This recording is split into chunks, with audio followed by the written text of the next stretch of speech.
Welcome, everybody. Welcome to one of the last sessions for day 3 of our SOS workshop. Very excited as we are with Mars Knight, who's going to be speaking to us for the presentation, It's Getting Hot in Here, the story of Arctic ice loss. So if anybody has any questions or comments, please feel free to just jump right into the chat. And Mars, I'm going to hand it right over to you.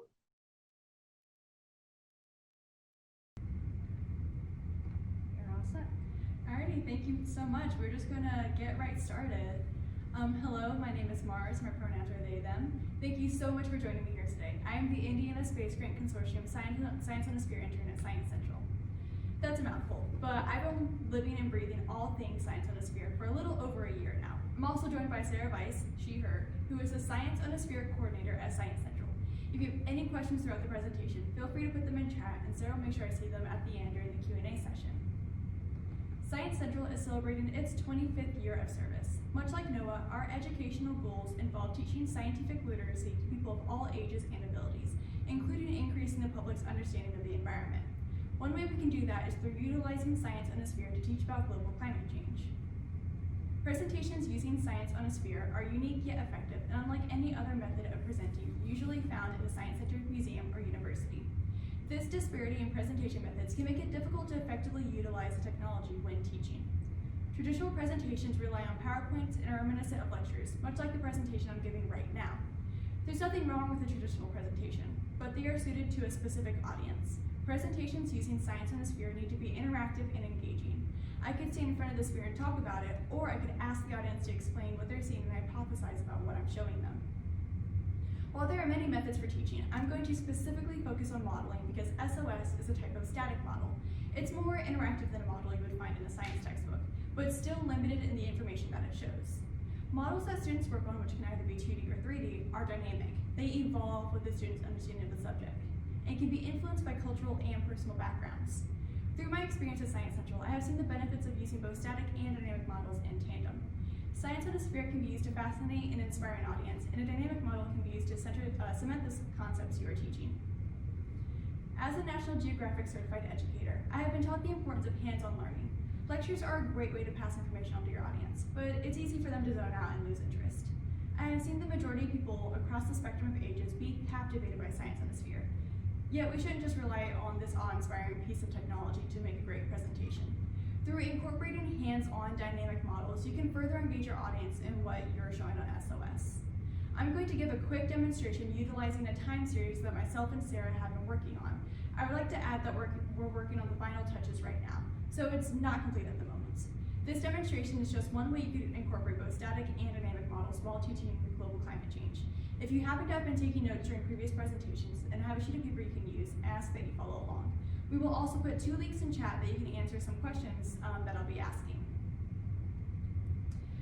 Okay, I want you to divide your piece of paper into thirds, just like this one right here. So we have our leftmost column right here, which is going to be your initial thought. This is just where you're going to draw a quick picture of where you think the North Pole looks like, and a few words about why you think it looks like that. And this isn't going to be anything fancy, just a quick sketch and your initial thoughts. We all have preconceived notions, so keep an open mind as I show you this time lapse of the Arctic ice minimums, which starts in 1979. Arctic ice minimums are not a new phenomenon. Just as the snow in northern countries melts during the spring, some of the ice at the North Pole starts to melt during the spring and reaches its minimum during the summer. Why do you think we call it the minimum?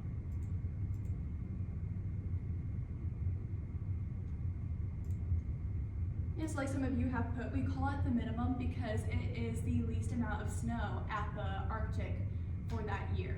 Normally the water around the Arctic refreezes during the winter, restoring the North Pole to its original size.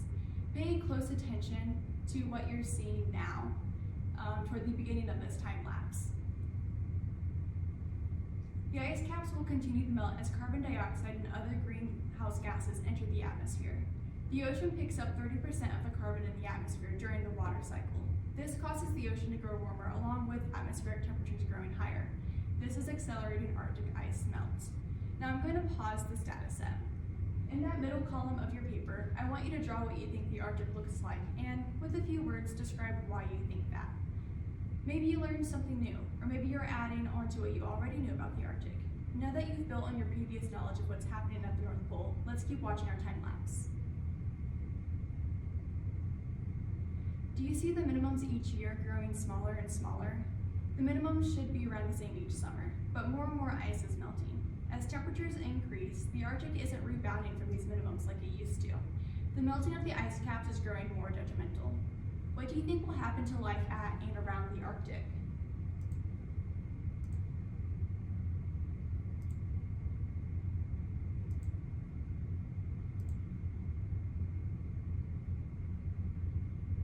Yeah, I'm seeing some answers about as it melting, it will increase nutrients released from the ice, which will result in plankton bloom. So we may see an increase in species.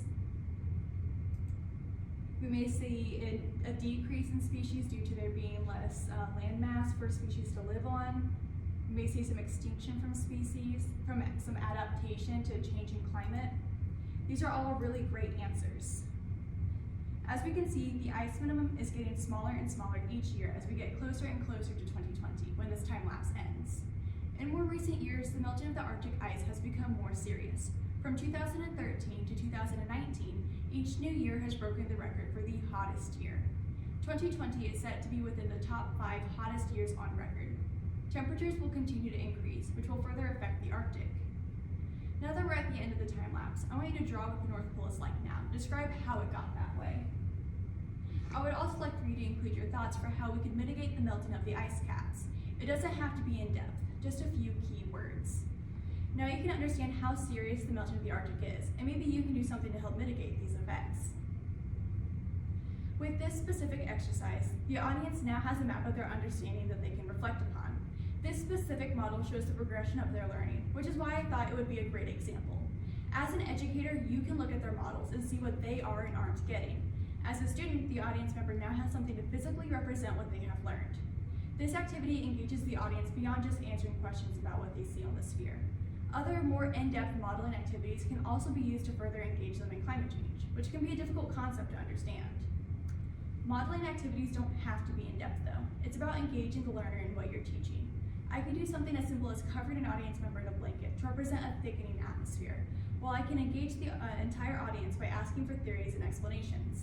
By making them do the legwork, they are creating the model. Doing a presentation with science on a sphere alone, they are likely to remember only the technology. By utilizing multiple models, your audience is likely to remember more of your presentation. We can think of using different types of models throughout our presentation as like building a house. In this case, science on a sphere is our foundation. We use it to teach the concepts. Our explanations help build and shape the rest of the house, just like a construction crew. Dynamic models that engage the audience are like an interior designer finishing the place off. They make everything look nice and neat, just like how dynamic models help the audience make sense of our presentation. This is important for creating a society that is aware of the effects of climate change and is more scientifically literate. That dataset evokes an emotional response in many people. We know it's bad that the North Pole is melting. We know that climate change is bad. We know that humans are the driving force behind climate change today. How can we use that emotional response though? Many climate change presentations capitalize on doom and gloom. This means that they present what is happening to the Earth and leave the audience feeling depressed or fearful. This is not a productive way to leave the audience. How can we expect for the general public to become more scientifically literate and aware of climate change if we don't teach them about climate solutions? We can use that natural human response to climate data sets and turn it into hope. Many would think that climate change isn't a source of hope, but it is. I am personally hopeful for the future because of climate solutions. I want for us to restore the ice caps. I want us to stop the melting. My coworker is hopeful because we are engaging teens and children in climate science. They are our future and their parents' inspiration. Other people may be hopeful because they want their grandchildren to experience the natural world that they grew up with. There are many reasons to be hopeful for the future, despite climate change. It's important to allow people to convey their thoughts about the future and what makes them hopeful. After I finish giving a climate presentation, I always ask the audience what we as a society can do to mitigate the effects of climate change. This allows them to express their thoughts and hopes for the future. This completes the model for them. Climate change doesn't stop with what it's doing to the Earth. It starts with man-made solutions. It's very easy to influence people's perceptions of global climate change with a technology like Science on a Sphere, but we can do more alongside SOS to teach people about climate change. Thank you for joining me here today. I'd like to give a special thanks to Sarah Vise for monitoring chat, being here for tech support, and helping with the ICE minimum time series, and you for joining me. If you have any questions, please feel free to put them in chat. I'll start with the ones that were submitted during the presentation if there were any. We have none in the chat.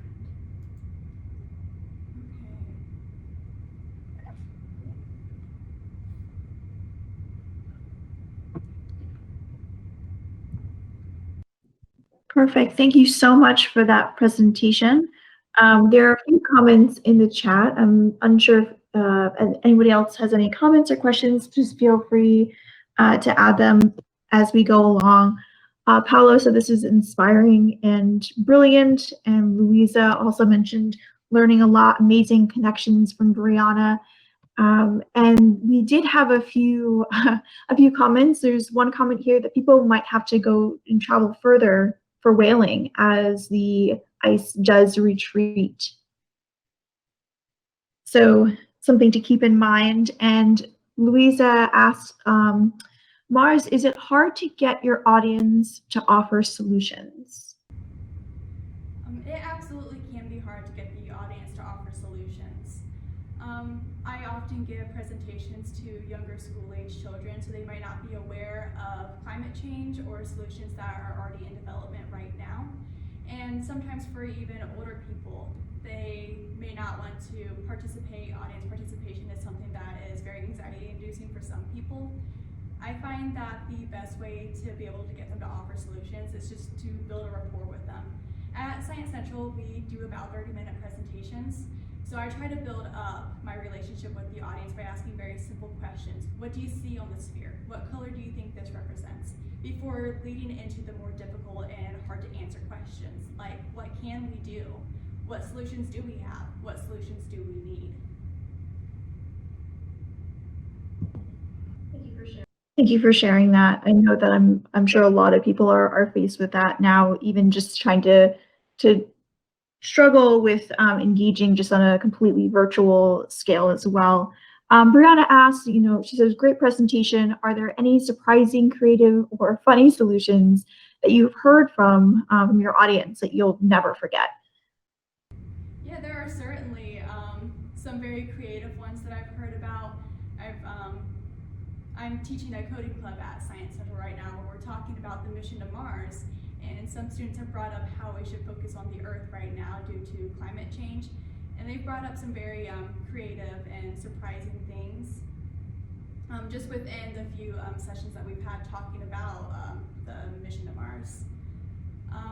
Off the top of my head, I can't really think of many that are too surprising or funny, but some very creative ones I've heard about where I'm talking about sinks for carbon, which I didn't think that they would be too familiar with. So I guess it was a little bit surprising, but it's certainly very creative. It is, and students, all ages can very much be very surprising with what they know, and sometimes it's a lot more about subjects that I'm sure I know or that the scientists know. Rafa, it says, he agrees with you giving hope versus gloom and doom. And I'd like to circle back to that for just 30 seconds. Where did you learn how to, take that perspective and framing with students? You mentioned that you're a Nat Geo educator. Was it training through that? Was the combinations of multiple platforms? What kind of led you to take that more positive route? Yeah, that is a great question. So I actually didn't learn about giving hope through my Nat Geo courses and training. In my free time, I volunteer with Citizens Climate Lobby, which is a really big organization for climate change. And I am a co-lead for the Motivational Presenting Project. And there we kind of follow this narrative that we call AHA. It's acceptance, hope, action. And our presentations for AHA are very scientific in nature, which was very new to me and made me uncomfortable when I started there, because I'm a very scientific person. I feel comfortable talking about science. I don't feel comfortable talking about emotions. But learning from the AHA presentation, I realized that it's important to talk about the emotional aspect of climate change because it affects everyone emotionally, whether they realize it or not. So learning about the AHA narrative, I realize it's important to integrate that into science. They shouldn't be two separate conversations. I think that they need to really be linked together. If you don't mind, I'd love to, if you can, share that link with us. I might, if you put it into that shared folder, I'm sure quite a few people would love to take a look at that. I know I will be Googling that right after we leave here. We have about 4 or 5 minutes left, and so I'm just going to quickly run through the last bit of questions. Yeah, Rafa, about sharing the link to that narrative. Anne asks, also sharing that link, and Louisa says, have you seen your audience get to acceptance, which I think is an incredible question. Yeah, personally, I have seen that. So within CCL, Citizens Climate Lobby, we present to a very wide variety of people.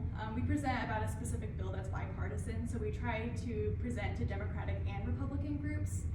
And as I'm sure some of you may be aware, it can be kind of difficult to talk to people who are Republican about climate change because the words climate change have become so politicized. So it's hard to get them to get to that acceptance hill. So we actually kind of changed the language around how we talk about climate change in order to instill that hope and acceptance into them. So we may, instead of referring to it as climate change, as a changing climate, or human impacts on the environment or the world. It kind of depends on how you approach the subject to them that gets them to that acceptance point.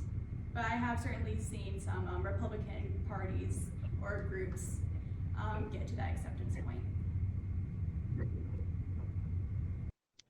Excellent. Thank you for sharing that. I know that changing the verbiage can really either put you up against a wall or continue a conversation, very much, depending on who's sitting in front of you. So Anne asked, what do you think is the best way to move teams through knowledge to action and engagement? Yeah, that's another really great question. So that's kind of the difficult part of presenting about climate change, in my opinion. How do we get people to go from simply learning about climate change to actually doing something about climate change? And I think the important part of that is framing it as, what do you think we should do? Give them the little seed of an idea in their head about what do we need to do. I think that's especially important for when it comes to children because they have endless ideas about what needs to be done, what they can do as people, what they want to be when they grow up. Which at the end of my presentation, I talked about people's hopes about the future, and that was one of my coworkers' hopes. What made her hopeful was children and teenagers who are engaged in climate science right now, because they are having ideas that none of us have ever had before and probably will never have because of the experiences that they are having right now. So just to circle back to your question, I think an important way to get them from education to action and engagement is just to ask them questions and let them take those questions onward from there. Excellent. Allowing their own experiences to really take hold of those answers for that is great suggestion here. Louisa asks, do you ever talk about resilient communities? I can't say that I ever do talk about resilient communities, but I think that is something that I'll definitely be bringing up in the future. That's a great point to make. Absolutely. And I think we have time for one last question. Ka Chung asks, also look into moral psychology theory for how different beliefs may originate from different intrinsic psychological traits. Different moral framings are important to help bring those people on board. So, just some food for thought there. Anybody else? Last thing in the chat is Rafa. I always have thought that a way to approach climate change deniers is to talk about air quality, conservation, how reducing emissions is just best for everyone, period. Great point, Rafa. Thank you all so much. Brianna has added into the chat the theory of change, which has a lot of parallels and great conversation here. Thank you so much. This was a great session to end our conversations for this workshop. If anybody would like to stay in, please feel free to stay in the chat. You could ask additional questions or comments here, and we are going to circle back to the closing session at 4:20, and it's going to be held in the Google Meets room. Oh, Brianna just dropped in the link. She's amazing. So I'll see everyone there at 4:20. Thank you so much again. Yeah, thank you for having us here. Sarah and I really appreciate the opportunity to be able to talk to you guys. Yeah, we'll see you in the closing ceremony. Amazing. Yes, thanks. Thank you. It was really great to see someone in an actual SOS room. So that was really cool.